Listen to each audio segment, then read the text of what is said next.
Yes, Enoch, you seem to be talking. Yes, I seem now I need to go back to technology and then to unmute, isn't it? Yes, please.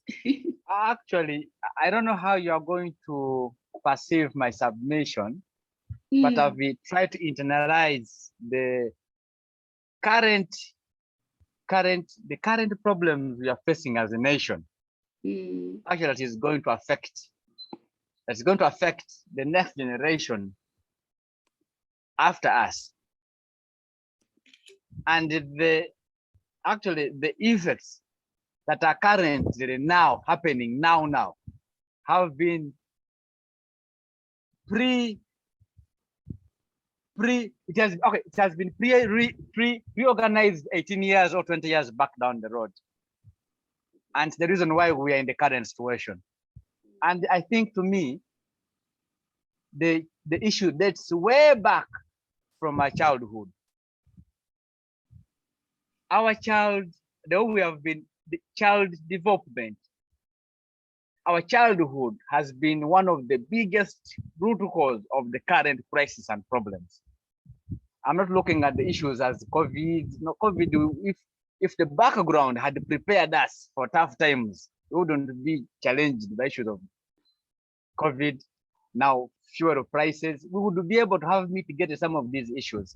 Why do I talk about child upbringing? And why do I suggest and think that if we handle the child development of the child from inception, from 0 years to until maybe the child is 18, we will have prepared a better country. Where are the problems the child bringing? Even how we are feeding our children when they are young matters. The people you are seeing now that are successful, that are not shaken by the current upheavals of economic breakdown or something, are the people who have been raised properly, who were fed properly, and were nurtured properly. If we are raising our children in parameter walls, they cannot go to dig. Which skill do they have? My brother just talked about the gaps in skilling. Skilling begins from home.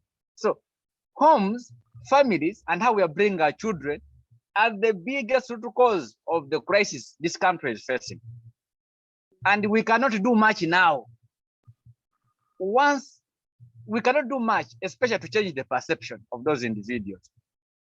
Because we think differently, we act differently, we have different approach to certain problems. I told the team that, this COVID time was actually my biggest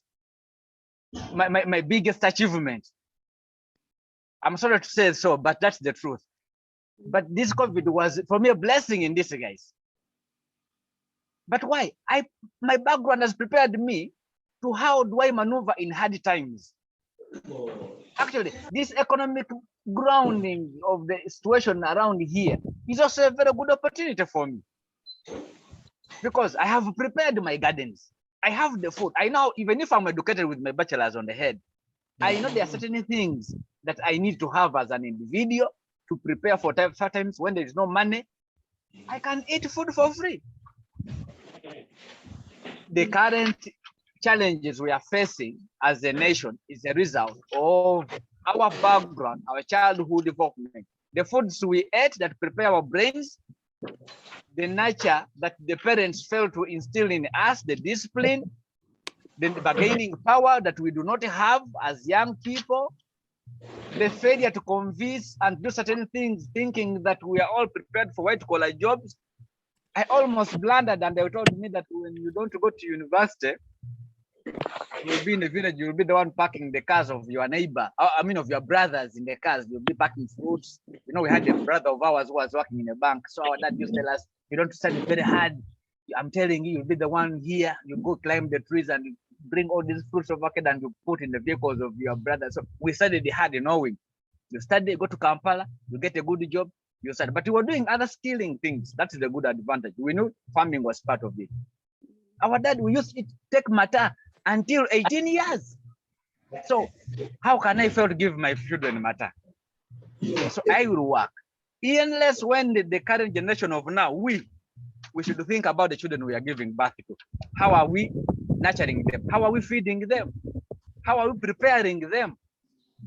You know, and that is how we are going to prepare a generation that is after us, that will overcome some of those other issues that will come. Because even my parents used to talk about kawari. You don't know those things. Those illnesses were there. Kawari, I don't know how they got in English. I'm very sorry. But those were epidemics that were there, and they were affecting people largely. So there was hunger. So they knew that at a certain point of time, people would lack what to eat. Let us initiate programs that are going also to help the fathers and the parents of today how to organize their families, their children, to try to reduce on the confusion we are in, the lacking confusion we are in, so that they do not go into the same mess that we are in because of failure to upbring our children, to feed well our children, to mentally. I told you this morning, my team at home, that the only capital we have is our brains. If our heads are not properly arranged, I'm telling you, even if you pray, you want to end at that.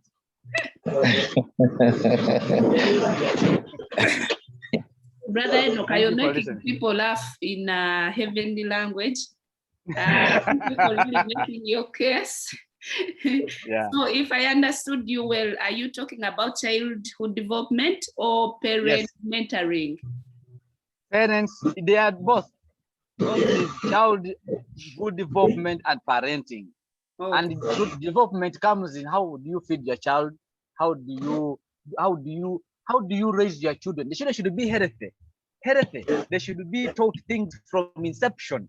You get it? Because Lydia and my colleagues, you tell me, you'll agree with me that if you do not develop the brains of a child, you are making the child fail to think. So we need to prepare the child's thinking. The mental capacity should be started on right from childhood.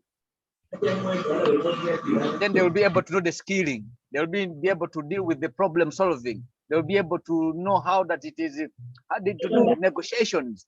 They could be able to do the pitching of whatever they want to do. So it is all about getting a better start of life for children, and then every other thing will come on board. yeah. Okay, thank you very much. Enoch, please, as you've had Enoch and Peter, when they are presenting their case, you just feel like you should take that one. So please make sure you make a case for your point, because these members will be selecting a theme according to how passionate you are. Thank you, Enoch. Let's hear from someone else.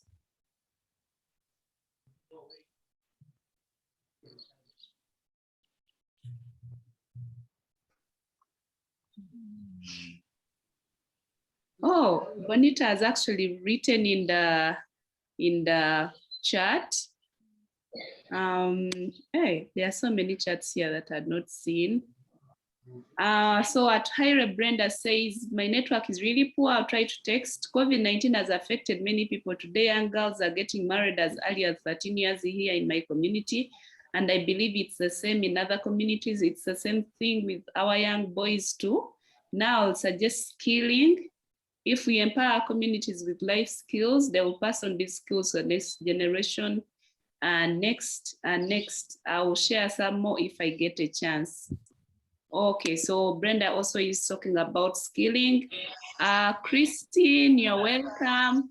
We are brainstorming ideas about what we can focus on for this year as a grant.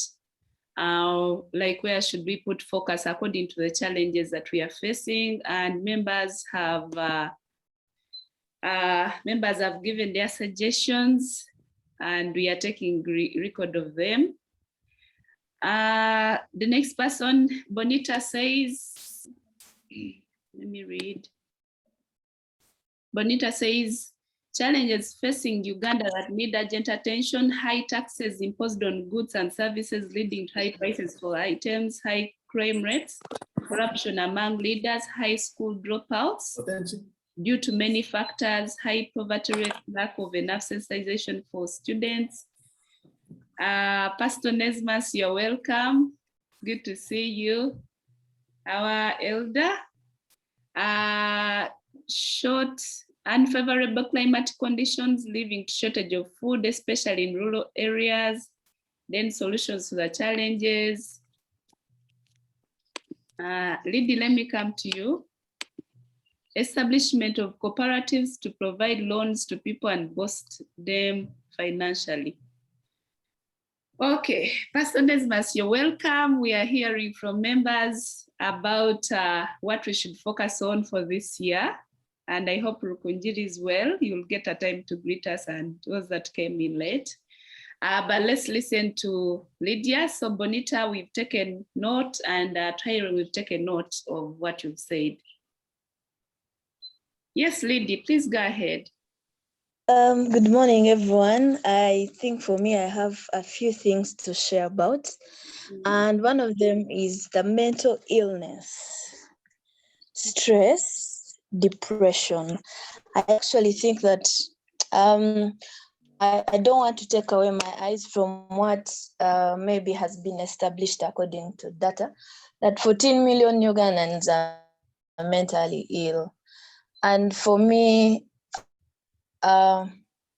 like maybe growing up, we grew up when we are strong people, like when you're going through tough times, you don't share, you have to be tough, go through it, cry to yourself.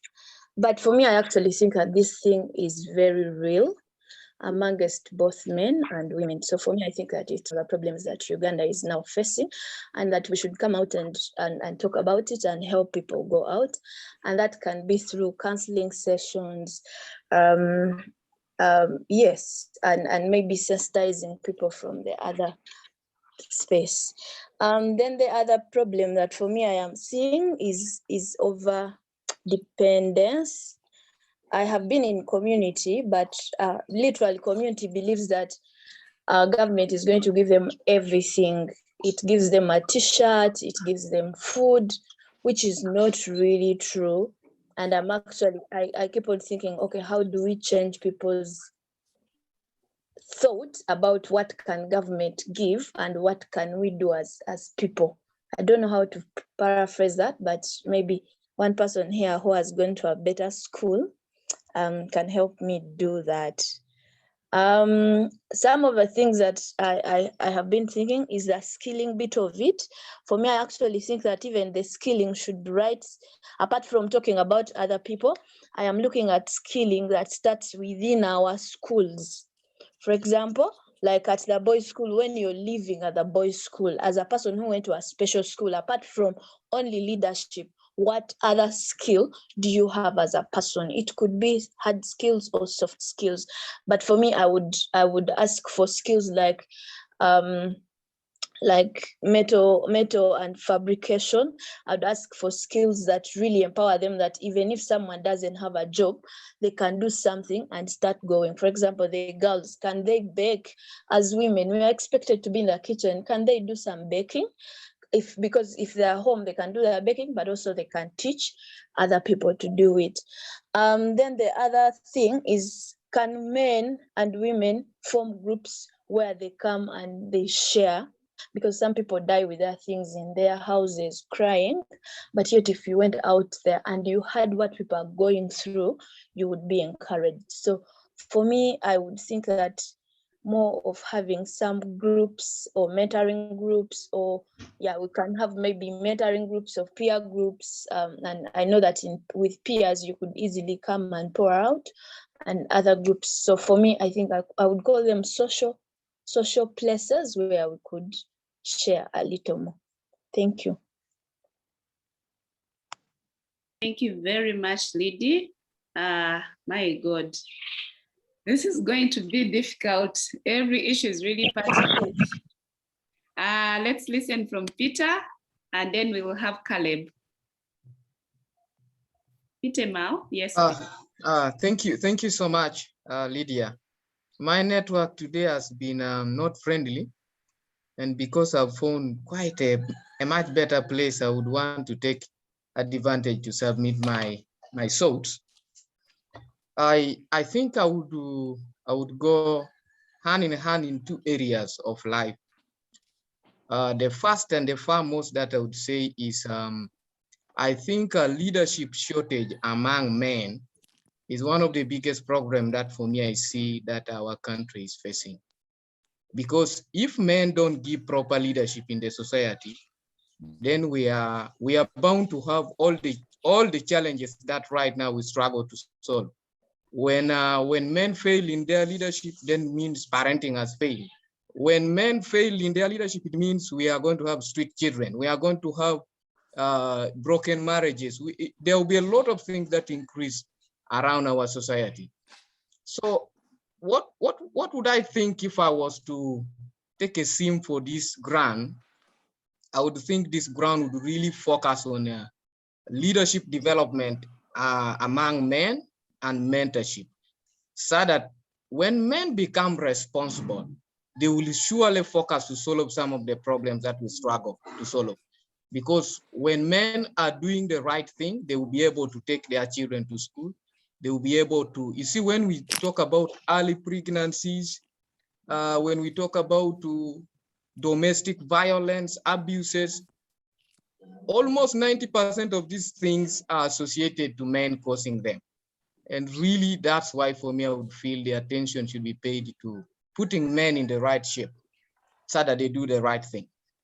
The other thing that I would say, the second thing, is really the economic struggle around the women. You see, just if you observe clearly around Uganda right now, women are battling a lot of issues. It's the women that you see struggling to take children to school. It is the women that you see struggling to provide food around families. You know, women are struggling women are struggling with the petty businesses to try to sustain a living. And because of that, I feel like if we focused our grant into empowering women, when I just know. Pastor Desmond, we can hear you. Thank you. Sorry about that. I just feel like when we economically empower women, we just don't empower one group of people. But empowering women economically solves a number of issues around our society. It will help our children to be at school. It will help our children to be fed well.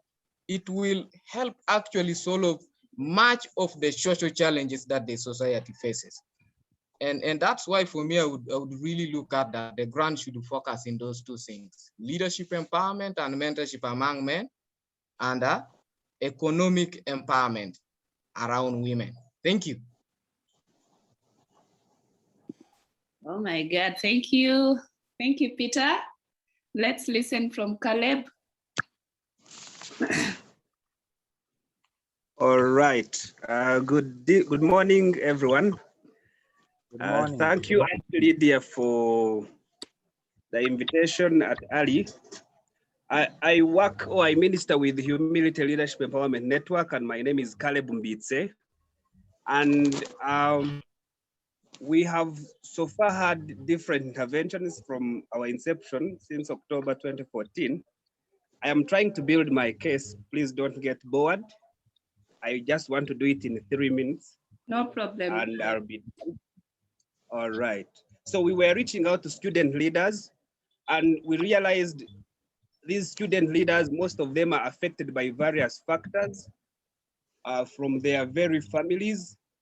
And this year, as we tell ourselves the celebration of our 10 years of our ministry in Kigezi, we realized we needed to do much more. So we started a program called Family Program, where we reach out to families of these student leaders.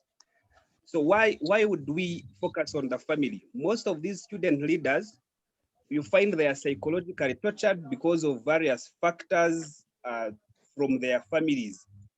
They have family conflict and would want to enter much more into empowering them to be the change they wish to see in their families. So our problem, the problem we see currently is family conflicts, And we believe everything stems from our families, and would want to empower them. If all of us would buy this idea to the ideas of these very people from their very families. Because I a few differences in our district, and I realized that most times ventures or solutions are brought by CBOs or partners, and they are sold out to these families or different communities, and you find they don't have the original idea. And for me or our team at LEN would wish to empower families based on their original ideas. For example, different families have different talents.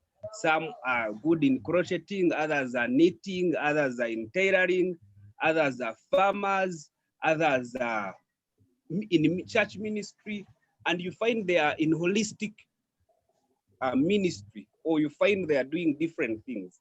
And for us, would wish to have this grant invested if we are to do something in Kigezi or in specifically Kisoro district, would wish to work with these families to see that we empower them to have joint ventures or different ventures are tailored to bring more of unity in their families, because disunity is what is causing problems. And you find someone is having a venture, the others don't have. So I would suggest that we also look at where problems are coming from. Our families, most the families are disunited. So because of the disunity, you find one has a venture, instead of being supported, they stab them in their back. So I would, for us in Kisoro district, I would wish that we venture into that. And we have a lot of ideas, skilling, we have most of these things, but the challenge is management. You'll give someone a tailoring machine or a knitting machine, but they don't have a way of managing. They don't know, they have never seen this machine, they're excited. Before you know it, in 3 months, they don't know how to manage these things. We would want to venture much more into management, and as well empower someone based on their original idea, not the idea from us. Thank you very much. I hope I have been generic, but if you ask me to have a simple document regarding that, I can be able to provide it. Thank you very much. Thank you, Caleb. I want to understand if I got you clearly. So you are talking of empowering families according to their interest. Is that economically? Yes, yes. I am talking about, they may not be all ideas, but I'm looking at supporting, if there's a student leader, supporting their family through him as a change agent, because families are disunited. And for me, I believe, or from my school of thought, I believe if our families are stable, families are able to support different people to pursue their goals, however much they may be small goals, but it's from the small goals that we reach. And for example, my family, I can be able to testify that we now run a company called Cam Uniforms Limited, because our family has been able to support us, and we are supported by different friends. Our customers are our friends, and the friends tell other friends, because our family is united. And it's not because we don't have conflicts, we also have some, but we actually find a way of solving them. So from my personal experience, I believe if a student is singled out, or for example, in our ministry at HLD, in our partner schools, because the students are our pathway to their families. If we know they have goals, but these goals, some of them are way disconnected from their families. But if they could go back and start, for example, you find a family, they are tailors, and you find you're supporting them to go back and support their family, or to do something related to what they do in their family, somehow or majorly, you'll find that families are united, and in that, families are given or empowered with the management abilities to be able to support all family members to stand, because the major challenges is we want to find people who are disconnected from our families to support us. And usually someone who is a blood relative supports you much more than any other person, though also other friends can be able to support. So my issue is about family empowerment. Thank you. Thank you, Caleb. Family empowerment has been taken note of. I think people like Brother Stephen, Brother Alex, and Pastor Nesmas, and Christine and Desire have not yet made submissions. I would like to know if you have submissions. If you have any more suggestions, otherwise we'll be moving on to the next step. Yes, Brother Stephen Wesamoyo. And Brother Alex was here. Oh yeah, sure. Yes, Stephen. Okay, thank you so much, Lydia, and all the members for your submission. Yes, an educationalist, I work with school, and we are the beneficiaries of the previous grant. It's true that so many things are happening in our country and have been affected due to COVID, but still, when we look critically on the economy and then education department, or on education generally, you see that so many things are not working on well as a result of COVID-19 for those past 2 years. The education scheme is still struggling, and of course that one goes or affects directly the children. And you know, children are very vulnerable compared to other categories of people, like maybe youth, adults. They're affected because when it comes to education, it looks at all the 4 aspects of development. That is holistic development, looks at the cognitive, spiritual, physical, and then the social-emotional part of their lives. So to me, I know there are so many children who are still living at home. They have never reported back to schools because their parents are unable to support them. And I would borrow the idea from my brother who has just been talking, that really if it was possible for us to do economic empowerment for some of the caregivers or the people that we are supporting, as someone mentioned that you had taught people to live on dependency syndrome, whereby someone looks at receiving a t-shirt, receiving a what, but if we could boost them and support them economically to become self-sustainable, to start something, to do business, you know, to at least at the end of the day, a parent is able to save, a family is able to save some little income from some business that they are running or anything that they are doing, rather than us just giving them handouts, which does not have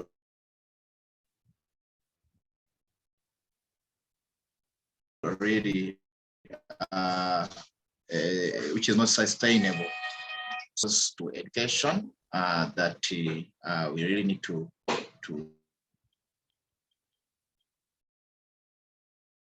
look through, and then because it affects, for sure, they are the most vulnerable.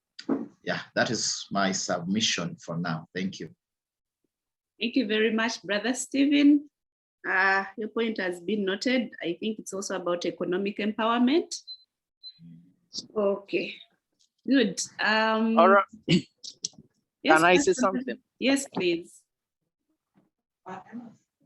Good morning, members. Oh, Good morning. It's good to see you.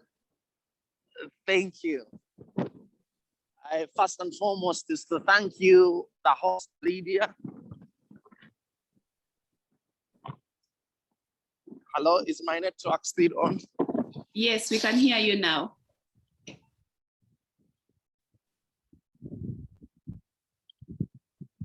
Now we can't hear you. Okay. Let me work on my network and I get back to you, please. Now it's okay. It's okay. Yeah.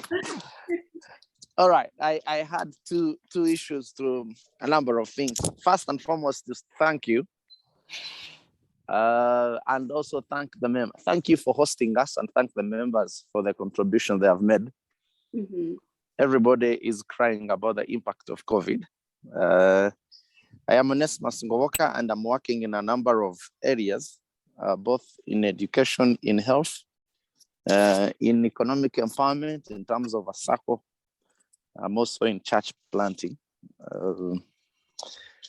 Majorly, those are the things we are doing. In terms of COVID, firsthand, these are some of the challenges we've met. Because of the 2 years of lockdown, our beautiful ladies, girls, both young ones and those who are underage. Underage, I'm meaning below 18 and above 18, because I'm handling both a primary school, Graceland Academy. Some of our pupils came back pregnant. The Ministry of Education said we must admit them.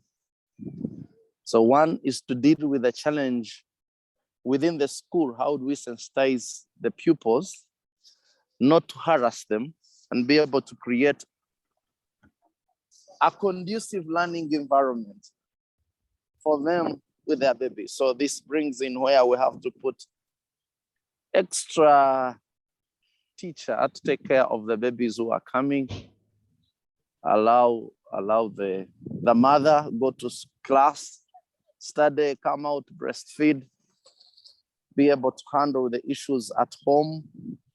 How do we involve family support in this kind of environment? So it's one of the challenges specifically to COVID, apart from the many challenges of money. So we also have, we have one student who is now, one pupil who she's in primary 7, she has a baby.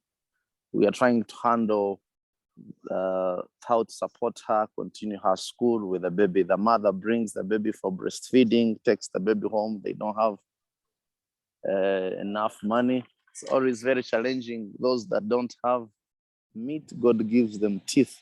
So it's a very poor family that they are all struggling, but we want to see how they can be at school. We have another one in our vocation. She also gave birth. She's reported for her school. We are now saying, how do we make her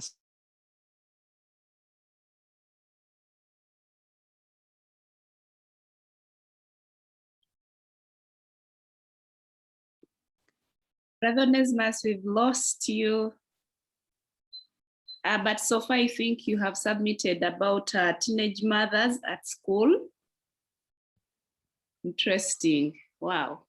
Okay, we've lost you. If your network gets back, please get on. For now, let's listen to Alex as Brother Nesmas gets back.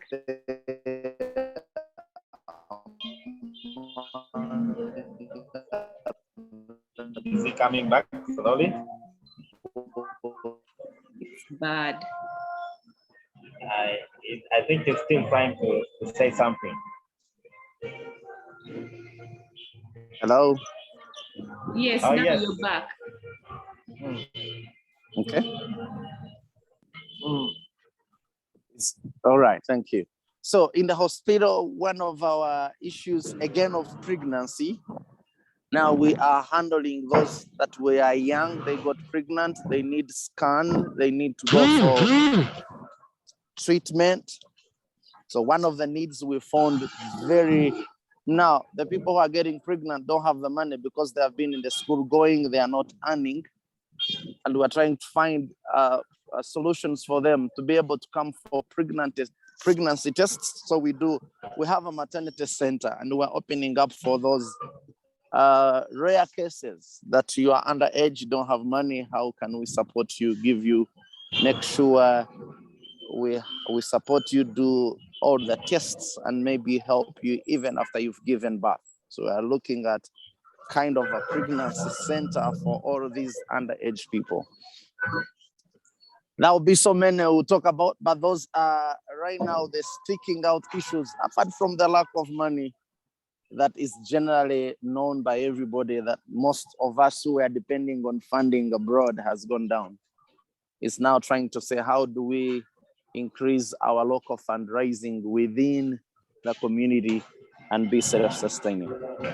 Those are some of the things I can raise up concerning COVID. I'll take up any question if need be. Thank you very much, Pastor Nesmas. We've taken your points. So it's really about teenage mothers, especially at school, and support for them. Yes, brother. Like more than at school, also at the hospital, in the maternity. So for us to be, they are able to continue schooling, but also look at the possibility of those who are not in school, but they want to do testing and they don't have money. We are now looking at establishing more of our maternity center with a scan. Right now, we are looking for money to do a scan. We've not been having a scan, but now it's a must do. We're even looking at taking loans to make sure we can have this service on. Thank you very much, Brother Nesmas. Yes, Madam Moderator, before Yes. maybe you go to the next speaker, is it acceptable to make some small contribution on top of what Pastor has just mentioned? Please. Now you notice that the whole thing revolves around family and the upbringing. Because now, in the sense that if, for instance, there was a better parental guidance for those girls who are now teenage mothers, really, what would really, if it is money, yes, would really money be the best factor to push you into a relationship? How are we preparing our girls to either to strongly object to those people who are well sufficient enough to provide everything they want that they don't have at home? It is actually telling parents, tell your children they can achieve things they want that they are yearning from other people, and they can make them themselves. So now, if Brother Onesma says that now there is a current problem, you have teenage mothers who cannot even afford bills, who cannot even afford to take care of their children. Now, who is actually responsible for that generation? So where do we have to start from if we actually get this grant? It is starting with these adolescent mothers, as adolescent boys, so that we can break that cycle of continuity, because they are already poor, but with the children. They cannot feed, they cannot fend for their children, they are not skilled, they do not have even a financial resource to start even a small biringanya business. They cannot. Now, who is taking care of these people? It is now the aunties, the uncles, or probably warfare back at the grandchildren, the grandmothers. But even you look at how the problem continue expanding from one another. Now, you're a teenage mother, you have nothing for your own children, you have no education, you have no skill. Now, if they get an opportunity to get a skill, where would they get the resources to start anything that they have been skilled? Let us assume they have got a teenage father. Okay, a teenage father, of course, is also challenged. You never know, he could be now in prison if that is his permanent home, if he has been taken to prison. But let me look at a mother. You skill a mother in tailoring. She comes out, she can't even buy one machine, which is close to around 450 or 500 to start with a few fabrics. She cannot start. So we want to align that. For instance, if we build a very good concept to start with the family, we know that now we've started with an 18 teenage mother, and we are getting now, these are the biggest problem currently right now because of how they have ended the future. You skill them, you train them how to take care of their children, and how now they should prepare a generation after them, because they have gone some kind of away.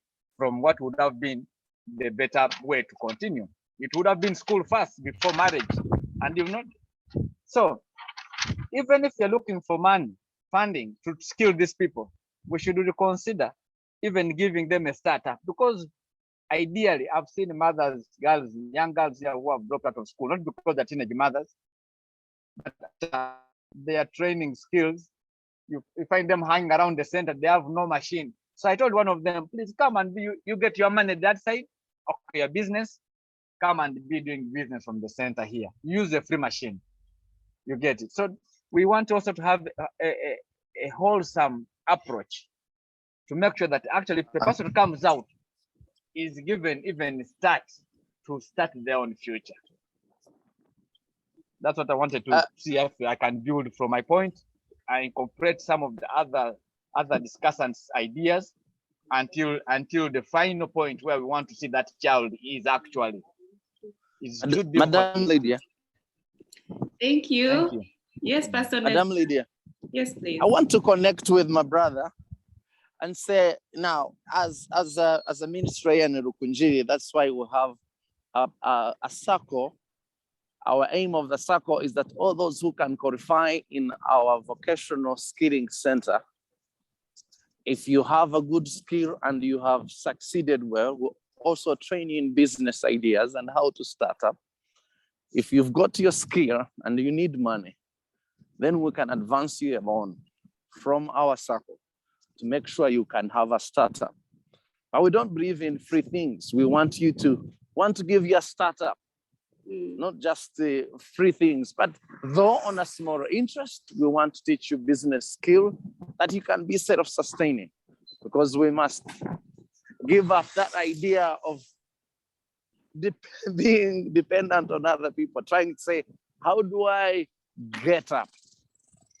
So I was connecting both that idea that will be the way to go, that you are able to skill this person, the teenage mother.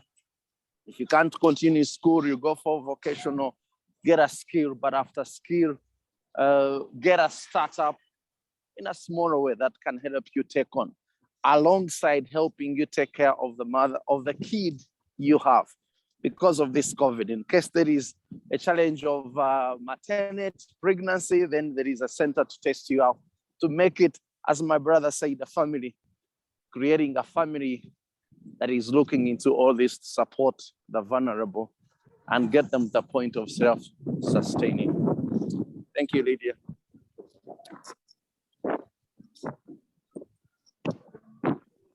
Hello? Hello? Hello? Hello, we can hear you. Yes, I can please. hear you. Wow, can hear you. did I lose the network? No, I think No, we it's really okay. had your I submission. think you were audible, really. Yeah. All right. Got it, thanks. Okay, Brother Alex, now you can go ahead. Okay, thank you so much, Lydia, and all members. And I really don't have much to say, because I think all members have said before the things that I would say.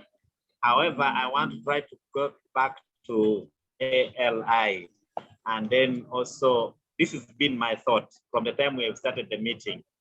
Are we going to begin going deep down there, or is it good for us to, I think we had started with a model which looks at the social enterprise development for these organizations. Now we have so many NGOs that we are part of ALI. How do we help these NGOs to develop a social enterprise in them, so that then they can continue doing the good work that they are doing?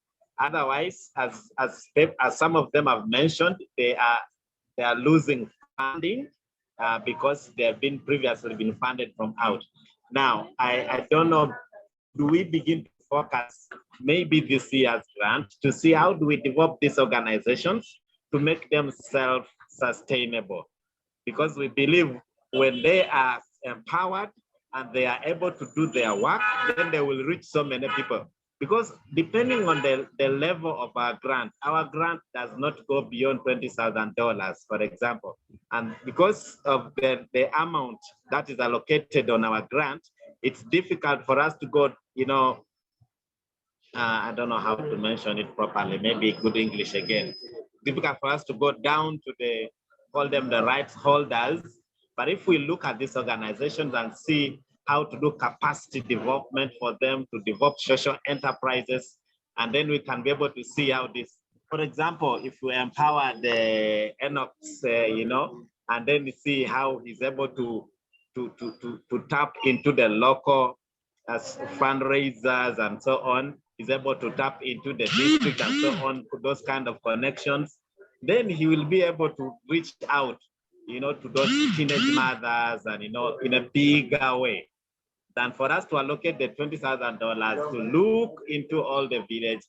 We believe, as we used to say in Cornerstone, that Jesus is the only savior of the world.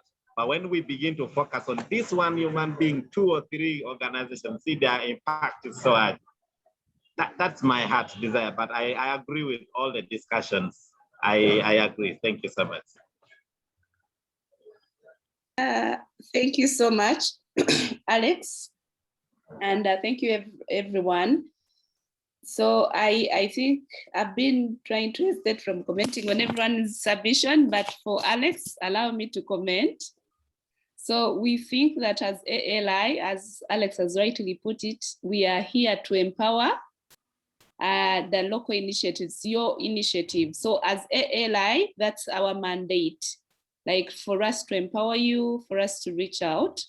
And that's one of the things we are doing. But for this grant, we think that as our enabling collaboration, we put out a grant where you can work together and then be able to reach out to your different communities. But for capacity development, we can do it as ALI. For example, we can bring Alex, who is an accountant, qualified, and then he can be able to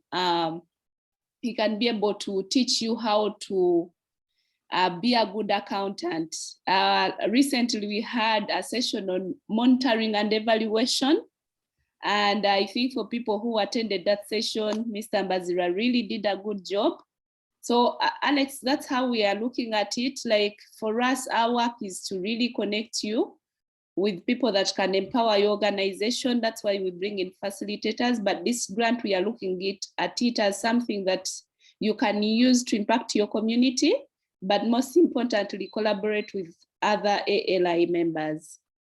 Thank you, members. I don't know if there are more submissions. Otherwise, I would want us to go to that step of voting. And me and Paul are going to step out a bit, but I'd like to ask Michael to lead the session of where participants are able to share. We have final submission from Desire. Please, Desire, go ahead.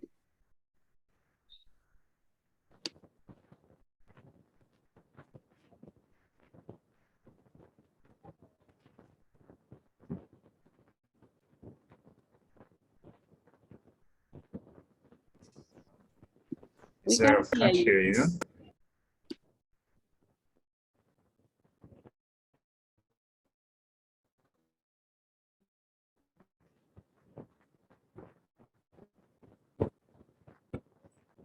Desire, we can't hear you. Can you try to type?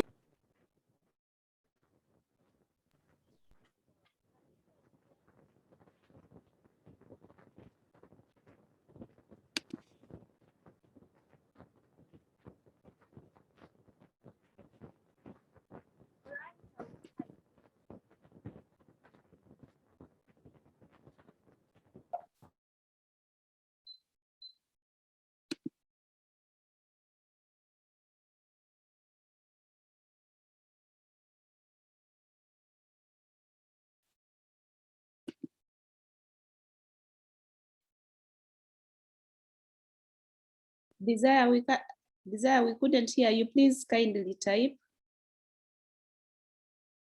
Okay. Good. So Michael, you can take over.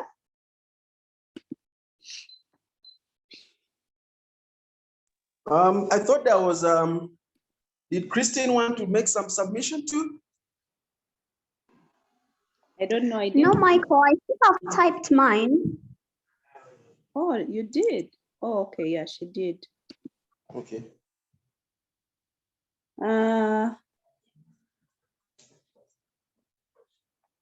Okay. So Christine says she was vouch for.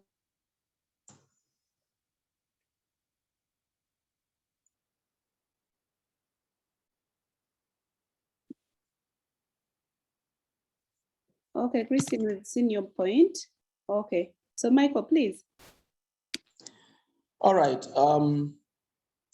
Thank you all the submissions that have come in. Hopefully that at the end of everything, we'll be able to find out some themes that we can be able to concentrate on. Now, yeah, it has been just good hearing all the good ideas people are doing, the things that people are passionate about. And we hope that, this year we can also be able to take on another idea. So as Lydia and Paul prepare the poll, we just wanted to give an opportunity to the guys who had the opportunity to run this collaboration last year. And I think in the call here, we have, I think Stephen Wasemayo is here, and Lydia Chuma is also here. I don't know whether Sarah is here. No, Sarah is not there. Yeah, but we have Stephen Wasemayo and Lydia Chuma. So I'd like to hear from you, particularly your experience on what you guys did. How did you collaborate, and what did you do together, and what were some of your learnings? What have you benefited basically from the grant that you did last year? Where are you now in terms of your journey with your initiative? So let me ask Stephen if you could start and just share with us. Yeah, thank you so much, Michael, and all members on call. I'm Stephen Wesamoyo. I come from Sironko. I'm a school proprietor of Ugusage Parents Nursery and Primary School, located in Sironko district, that is Eastern Uganda, near Mbale. Yeah, for sure, we appreciate God for Eli for considering who considered our proposal, and we were the beneficiaries. We received around 5,000 US dollars, and that is the money that we received. And for us, we focused on economic empowerment and education. We collaborated and partnered up with our friends also who were running schools. One of the friends was in Kampala and another one was in Soroti. So we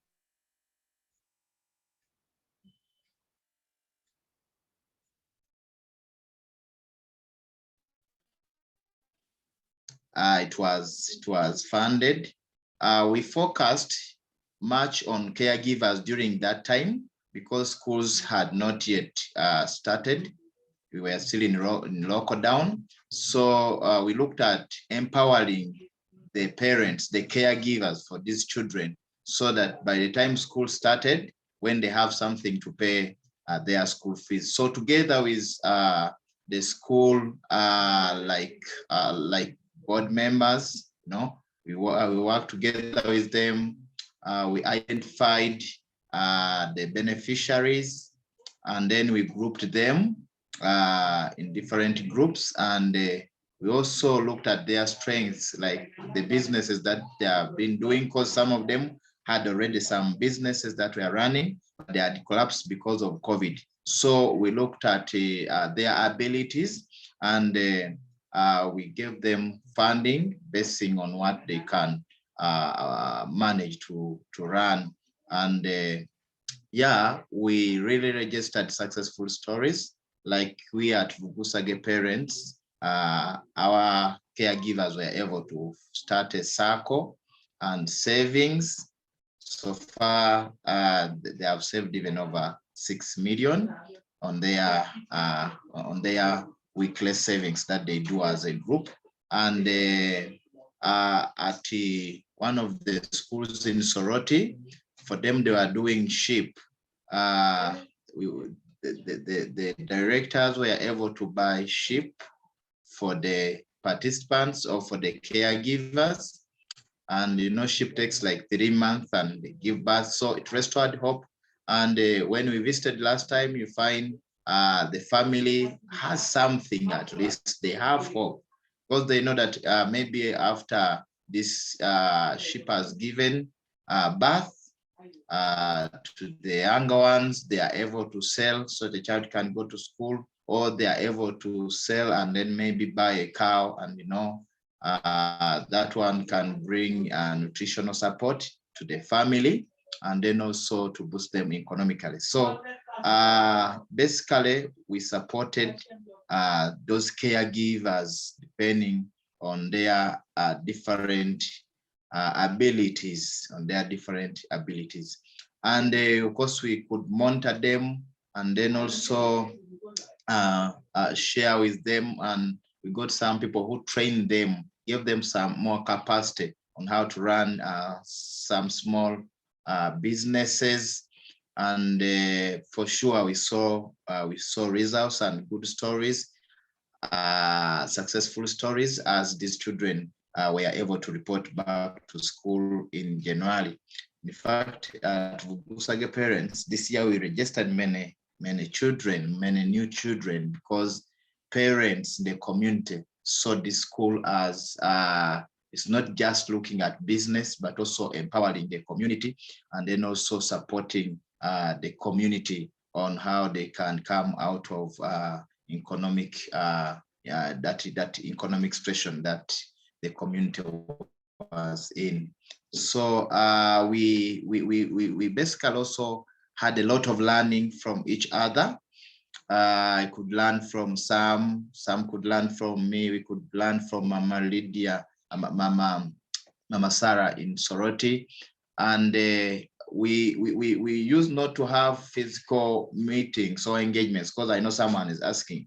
The other one is in Bali, the other one is Ronco, Kampala. How were they managing?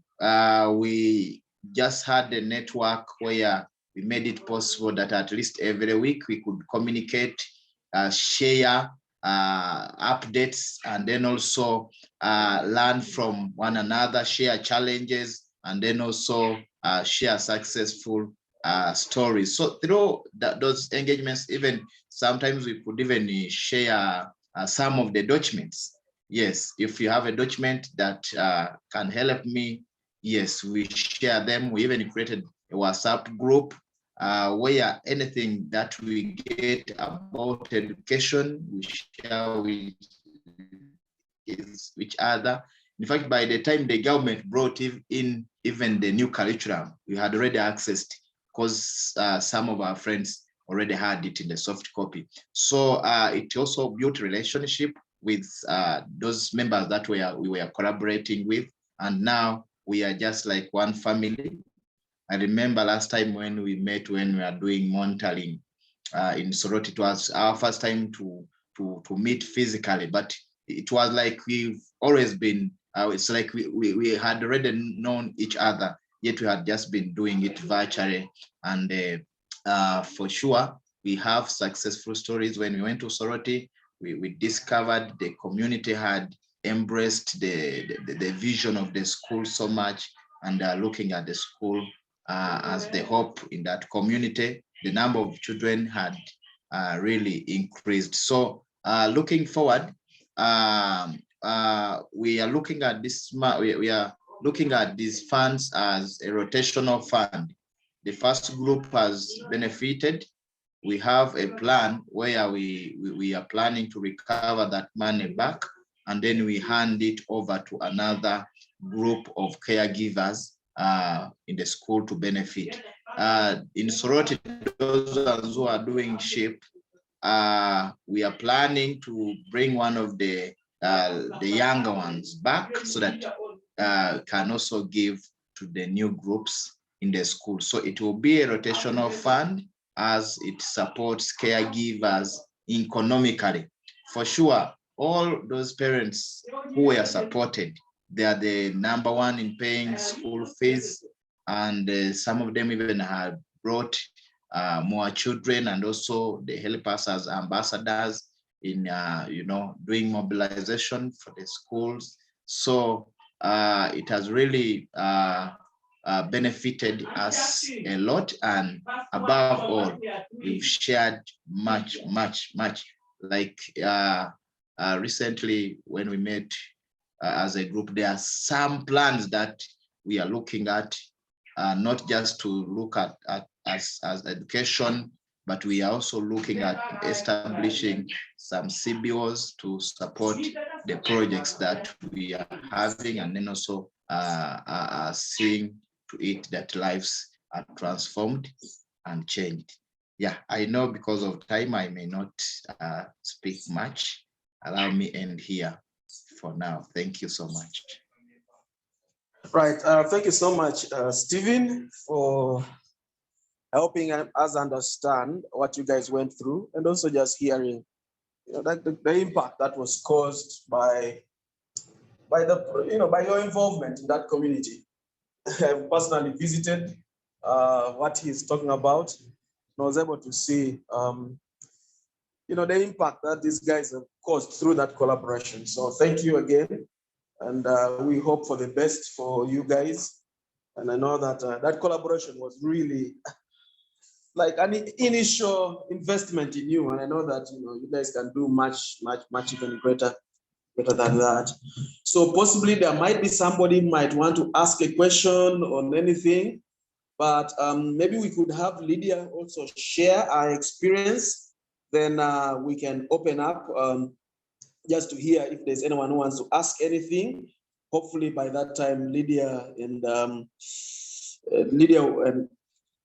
would be done with the poll, and we'll be able to vote and decide on what themes we'll be able to look up to this year. So that was the first group on education supporting caregivers. And you know that one was based in Serere, the other in Sironko, another in Kampala. But three of them collaborated and were supporting, caregivers. So let's ask Lydia Chuma.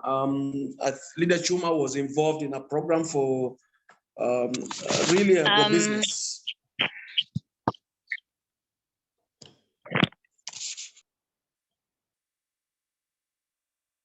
Yes, go ahead, Lydia.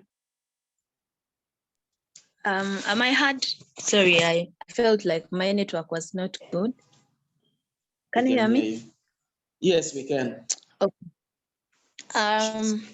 Good morning once again, and thank you so much for the opportunity. Before I start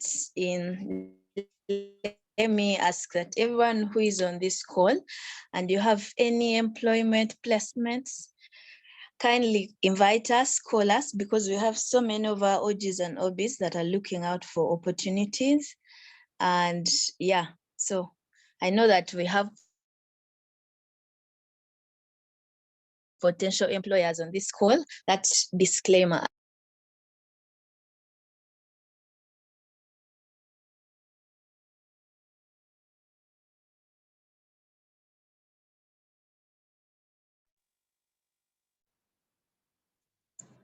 Yes, Lydia, have we lost you? A bit earlier. Your network seems to be up and down. It is because we want to be felt on.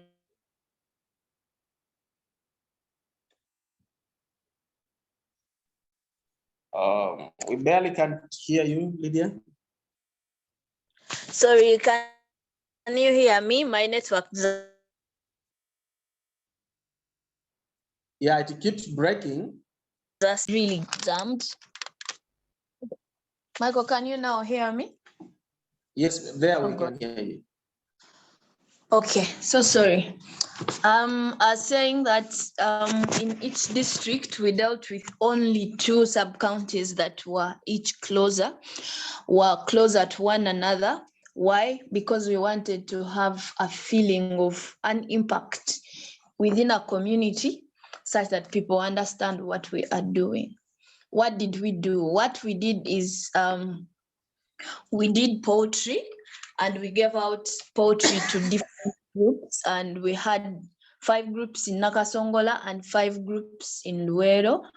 We were giving out buds to each group, and those groups had already existed for a bit longer time than us coming. So we worked with existing groups that we gave each buds depending. In Nakasongola, we gave each group 50 buds, whereas in Luero, we gave 100 buds to each group. Hello, people. Why? Hello, Lydia. Oh yeah, sorry about that. It's okay. So the reason why we had to give different groups different numbers is because whereas in Nakasongola, where people were starting to just learn about the project, they didn't have any technical person on the ground. Luero had a very technical person who is the Chicken City guy, Richard Chirabira. And so we decided that we do it that way. We were able to give out buds to all the 10 groups, as I said earlier on.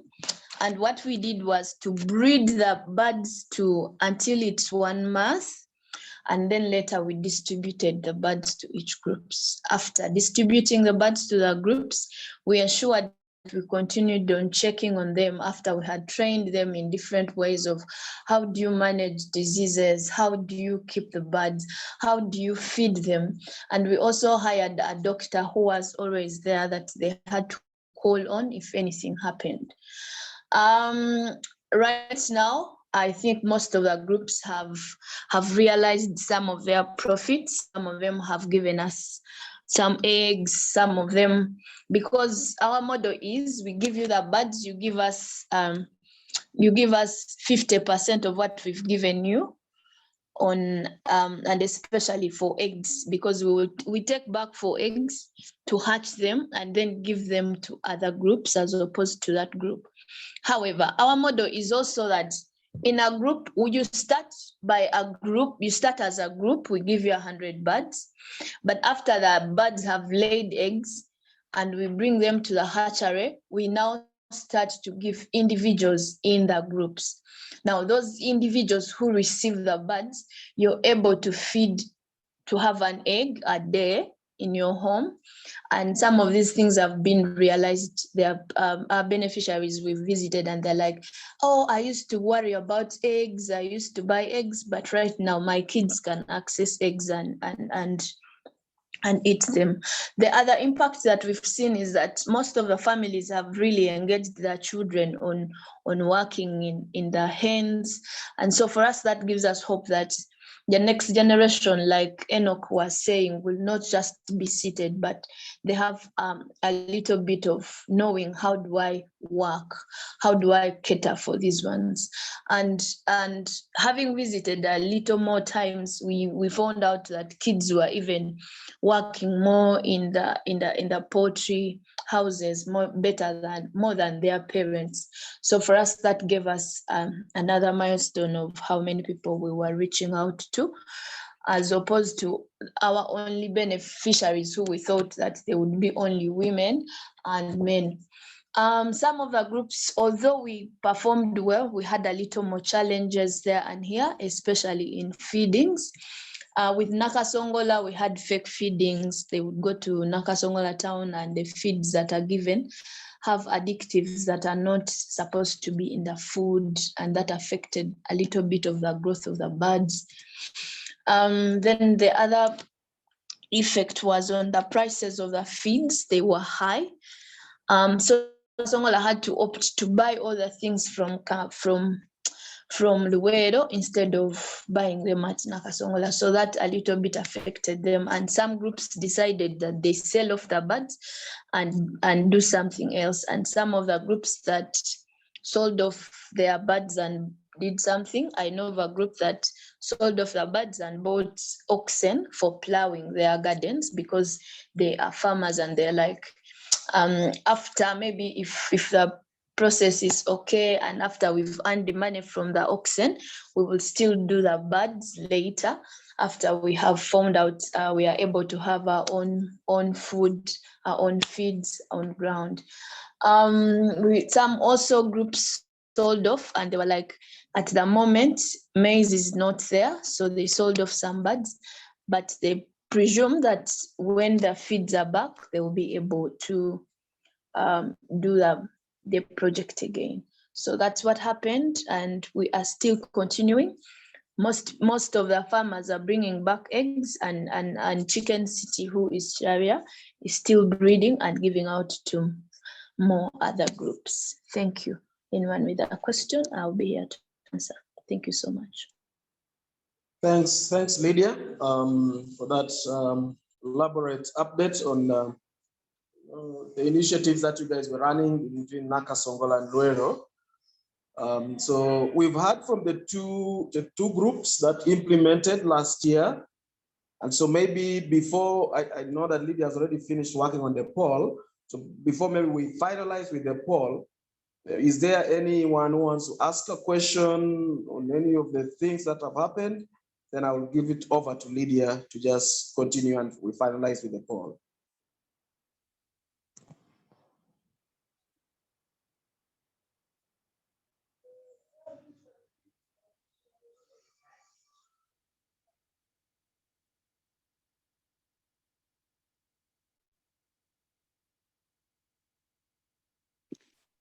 Michael, did you want me to come up now? And I was giving an opportunity if anyone wanted to ask from the two groups that have presented. If they want to ask something, they could be able to do that. If not, then you can be able to take on and we conclude the poll. Hi, Mike. Oh, yes, Alex. I just wanted to ask this beautiful, this is a really good initiative, by the way. I love this so much.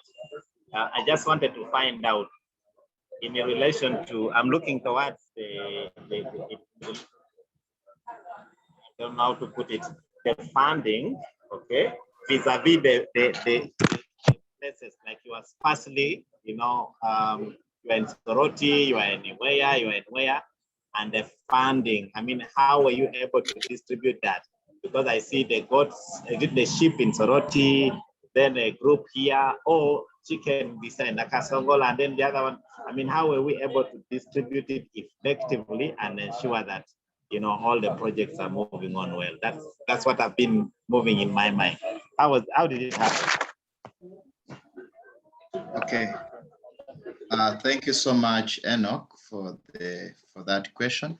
I don't know whether I've got it well, but I think you were asking how did we distribute the money? Maybe could it be like that?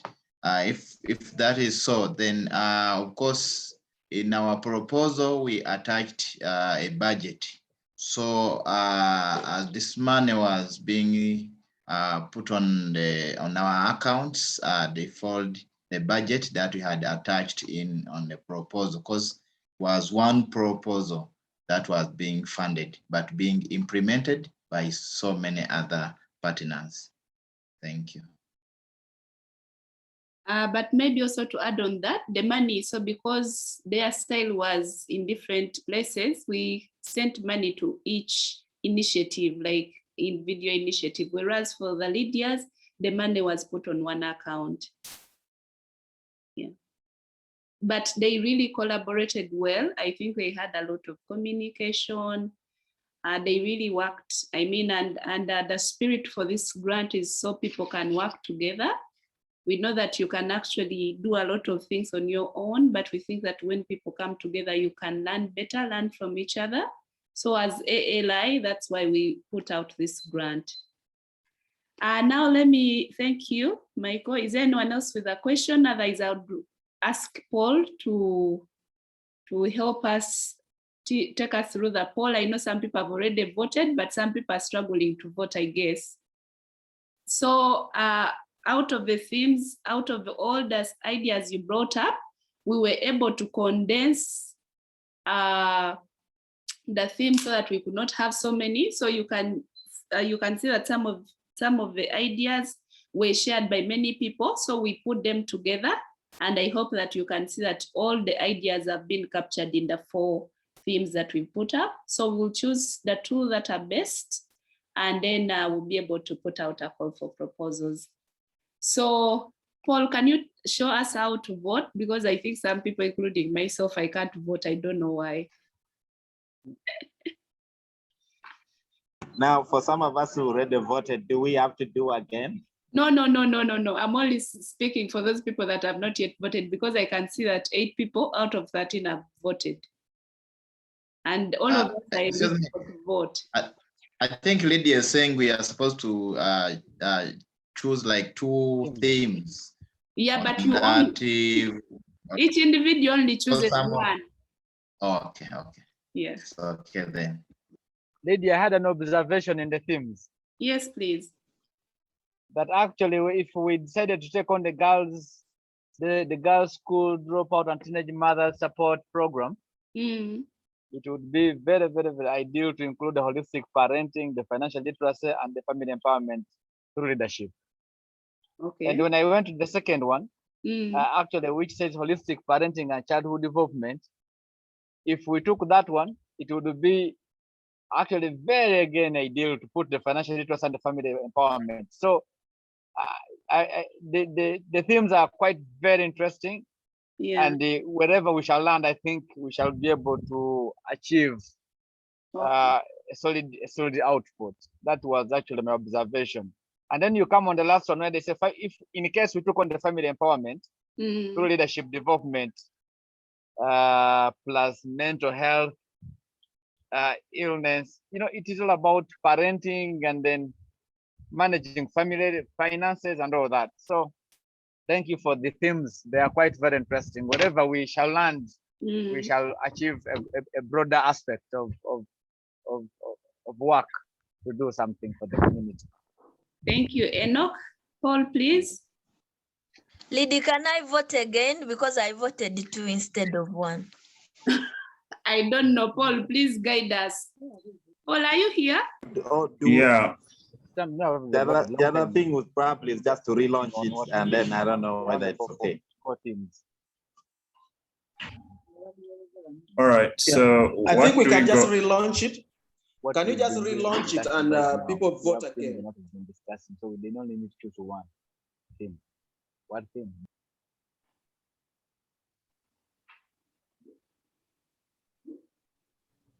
All right, so about this poll, it's that the host and co-host don't get to vote. That's what I've realized, because I myself couldn't vote.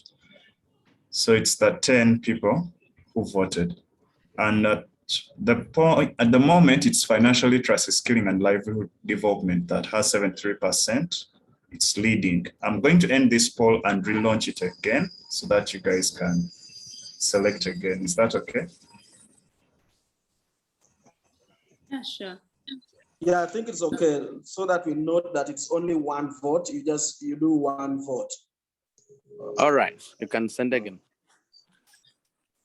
Now, excuse me, will you involve the ideas and the suggestions of, is it Enoch?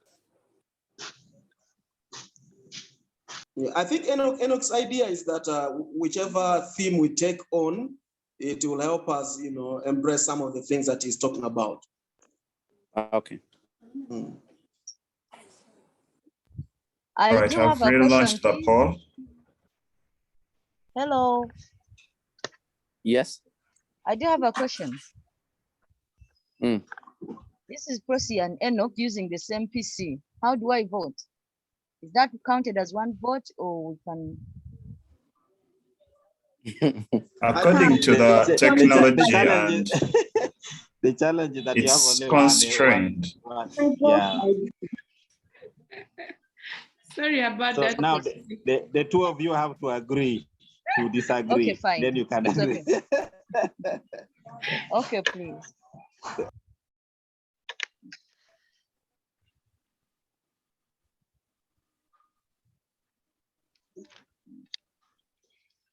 Oh, wait, yeah, to you.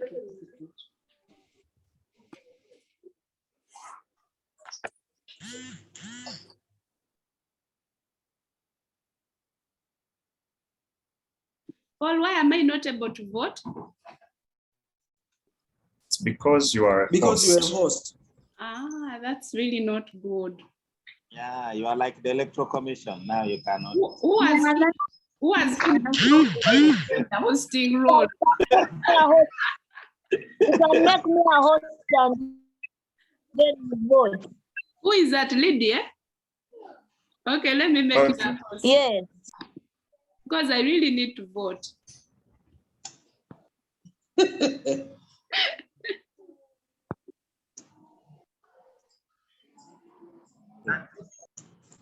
But I see 2 people have joined right now.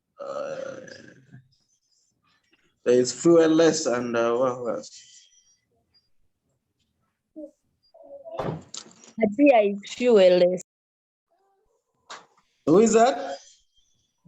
It's Matia. Okay.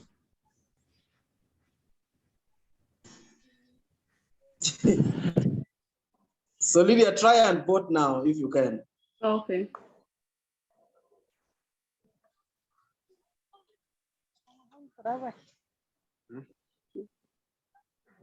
No tiene parking.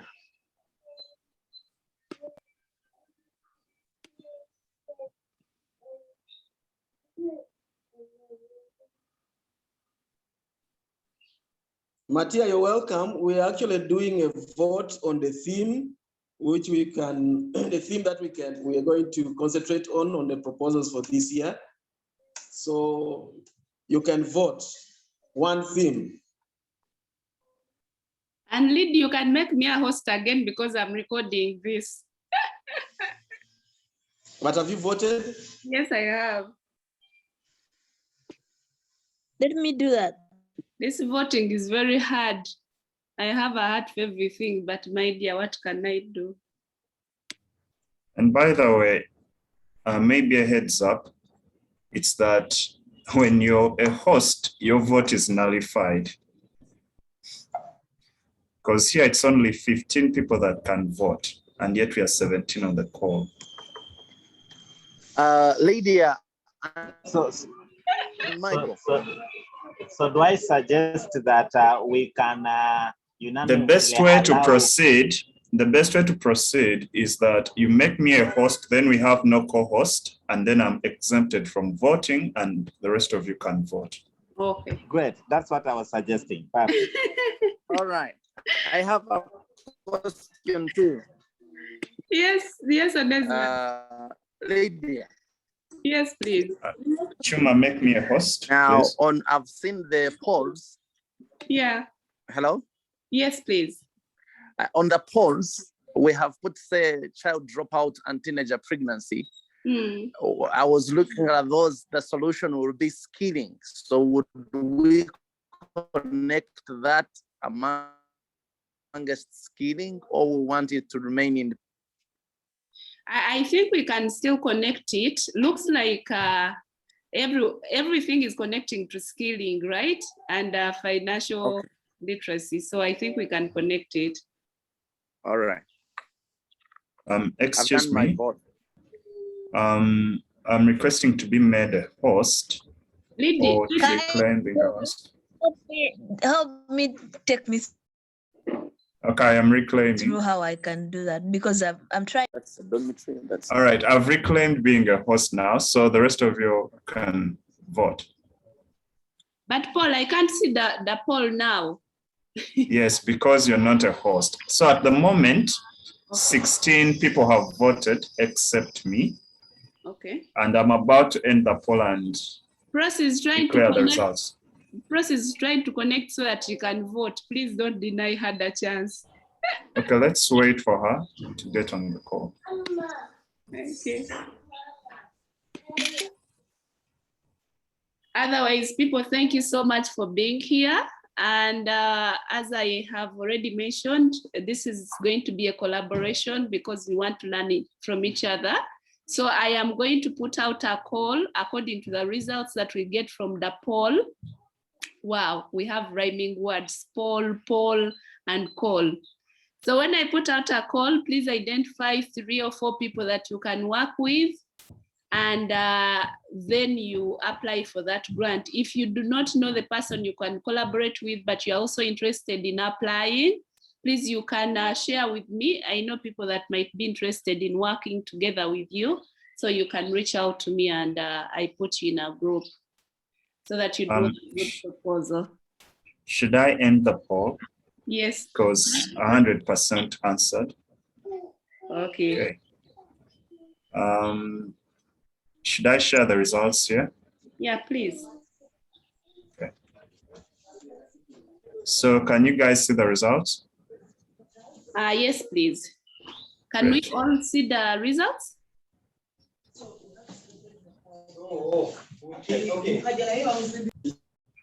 Yes, Lydia, I can see. Okay, Great. so Paul, let me take a picture, but also make sure you keep records. Right. Okay, so according to our poll, the highly selected theme is financial literacy, skilling, and livelihood development. And once again, the second one is girls' school dropout, teenage mother support. I think once again, you can align, if you're applying, you can align these as beneficiaries, like for example, girls' school dropout and teenage mothers, holistic parenting. I think you can find a way of connecting it and linking it to financial literacy so that you can still apply for this proposal. But thank you so much for being here today and for making the time. We really, really appreciate. And if we do not have any questions, I'd like to say that we close this meeting. So that we can... Just a quick one. Yes, please. I wanted to find out what is the regulation if I get a group and then I apply with them and then another group approaches and then I also apply with them. What's the regulation after that? So in the call, we are going to put out the criteria. Okay. Put out the criteria, but basically you need to apply with one group. But all those details we are going to come in the poll, rather in the call, and I'll send an email. Great. Awesome. Yes, Person Nesmas, you seem to have a question. You're muted.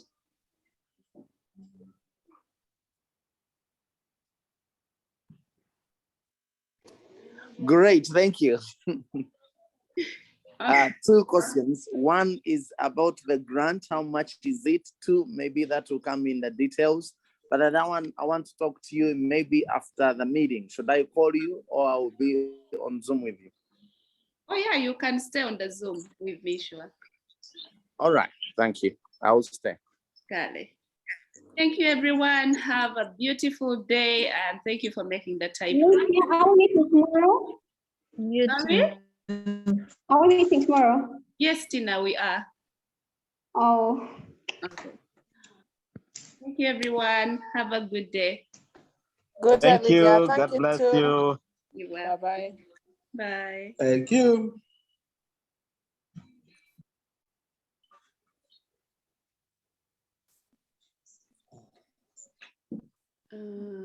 Pastor Nesmas.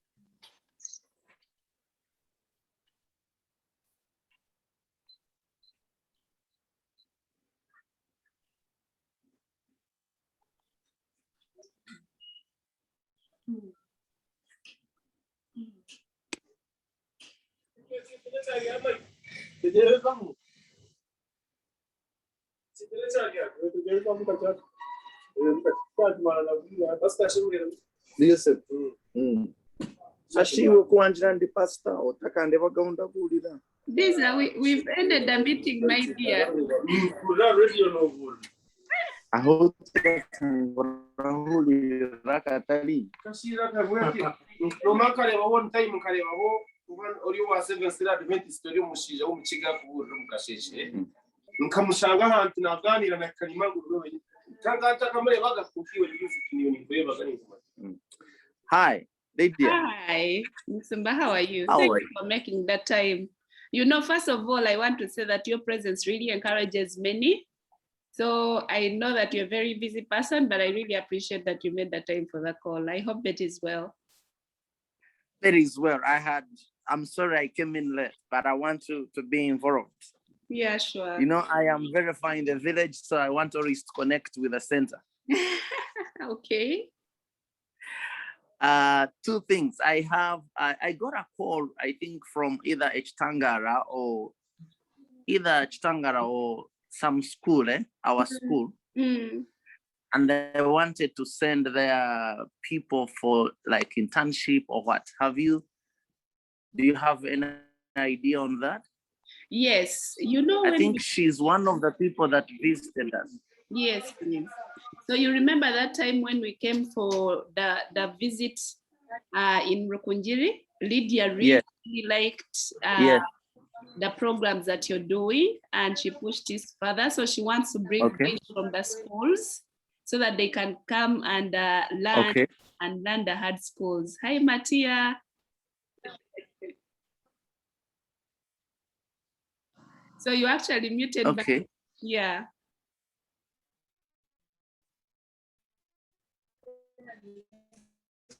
Mattia, we actually finished. Am I muted now? No. I'm telling Mattia that is muted, and we actually finished the meeting. You finished the meeting? How? Yes, brother. We No, finished. how did we haven't started? No, we started at 10. Are you sure? It was supposed to be 11. No, it was 10. It was supposed to end at 11. Oh my God. Okay, you can share the resolutions. Yes, I will share the resolutions, but yeah, thank you so much. But I voted, at least I voted. Yeah, that was really, really good. At least you got the voting. But do you know this brother from Rukunjiri? Onesma. Where is he? He's here. He's called. Yeah. That means you attended. Onesimus is not from Rukunjiri, My he's face from is Oshé. there, my ugly face.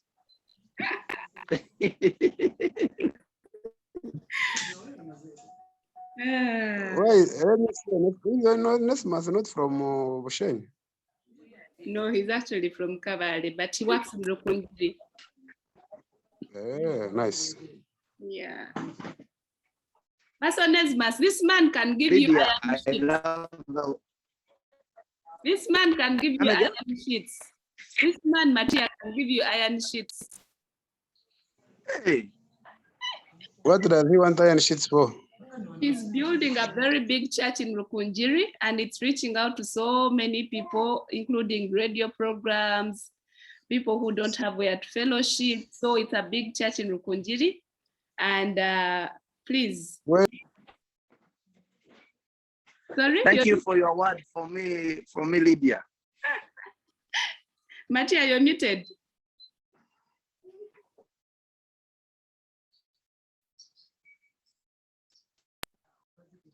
Yeah, Maybe send him a text.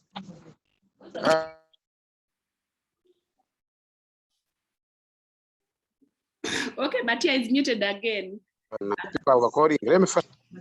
He's on now. I think he comes on and off. Yeah. He But says, thank you for a word for me, so I can get some iron sheets or some cement. yeah. Seriously, Mattia should give you some iron sheets. He's first of all a person from the West, but I know that touching God's people would also be something that blesses him, but also is very well connected.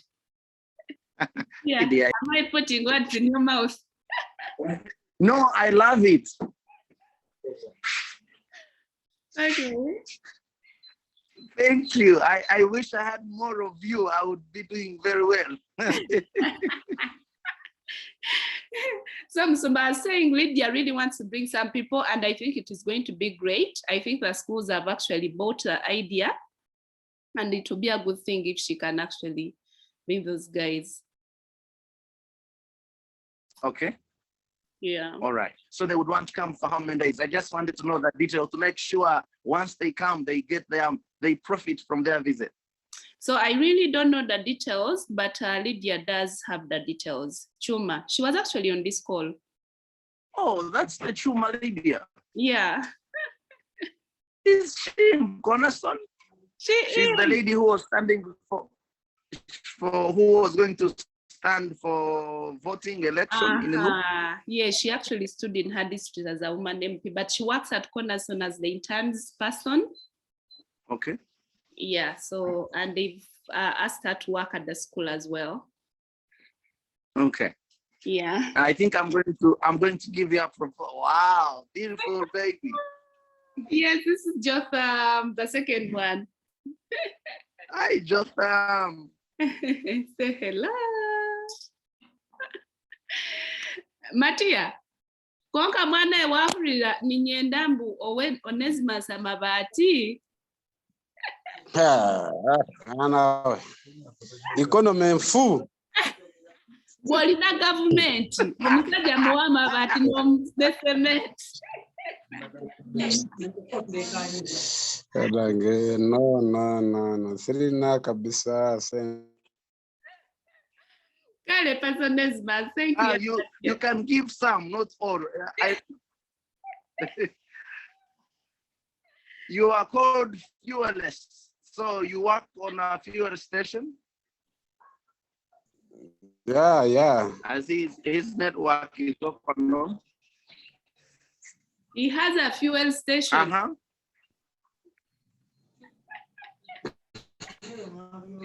Okay. Matia, let me give you a call after. So, thank you. My brother,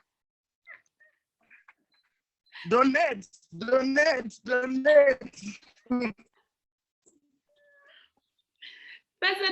let me call you, please. No, Lydia. Yes, please. Now I have a concept I'm going to study. Sorry? Should I talk now? I'm going to get a concept to that end. Now, let me give you another concept. I don't have the right ideas, but it's a concept. Okay. I should call it some experiential attachment. Experiential attachment, something to do with internship, and I see how we can work it out. Okay. So that we arrange ourselves our school can send in people, but even other schools where we have learners for a specific period, and we can say they can make some little payment for the sustainability. I hear you. You get the idea? I hear you. I hear you very well. Let me develop that concept and I'll send it to you and I see what you tell me before I share it with Chuma. Kale. Kale, thank you, Lydia. Hey, you Musumba, you are really a social entrepreneur. Have a good day. I did find out survive. My funding is down. I just need ideas. Sorry about that. It's okay. We'll survive. Kale. You see, you're even giving a word for me to get iron sheets. Yeah, I really want that church completed. So I'm actually going to call Matia now. You know, he's really, really connected with the government. Yeah. So okay. I am actually going to call him and he's quite generous. So okay. Yeah.